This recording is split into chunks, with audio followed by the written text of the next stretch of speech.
এই বছরের বলিউডের সব থেকে বড় সিনেমা ঋত্বিক রোশন আর জুনিয়র এনটিআর এর ওয়ার 2 থিয়েটারে রিলিজ হয়ে গিয়েছে। যখন থেকে টাইগার 3-তে আমি ওয়ার 2 এর পোস্ট ক্রেডিট সিনটা দেখেছিলাম তখন থেকে আমি এক্সাইটেড ছিলাম এই মুভিটাকে দেখার জন্য। আর বিশেষ করে এটা দেখার জন্য আয়ান মুখার্জি মুভিটাকে কিভাবে ডাইরেক্ট করবে। যেহেতু ওয়ার 2 মুভি, আর এই মুভিতে আমরা যদি অ্যাকশন নিয়ে কথা না বলি তাহলে কি করে চলবে।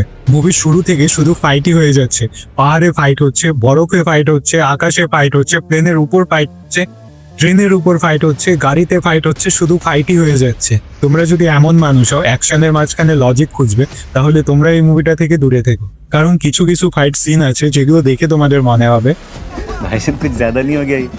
मतलब कुछ भी।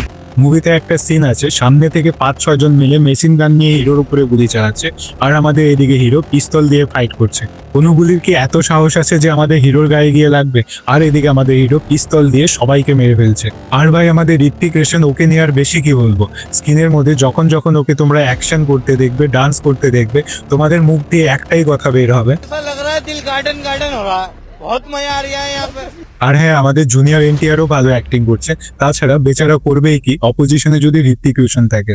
এই মুভিতে আমরা স্টোরি দেখতে পারি কবিরের, যে একজন এক্স র এজেন্ট, যে আর দেশের জন্য না, যে টাকার জন্য কাজ করছে।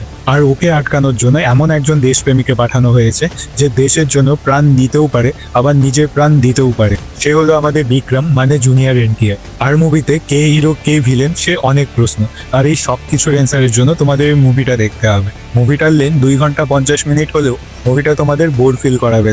মুভিটা দেখে তোমরা এটা ফিল করবে না যে এক্সট্রা অর্ডিনারি কিছু দেখেছো, বাট তোমাদের এটাও মনে হবে না যে খারাপ কিছু দেখেছো। মুভিতে আমরা টোটাল 3টা সং দেখতে পারি। এখানে আমরা ঋত্বিক রোশন আর টাইগার শ্রফের জুটি ঠিকই মিস করবো, বাট জুনিয়র এনটিআরও ভালো অ্যাক্টিং করেছে।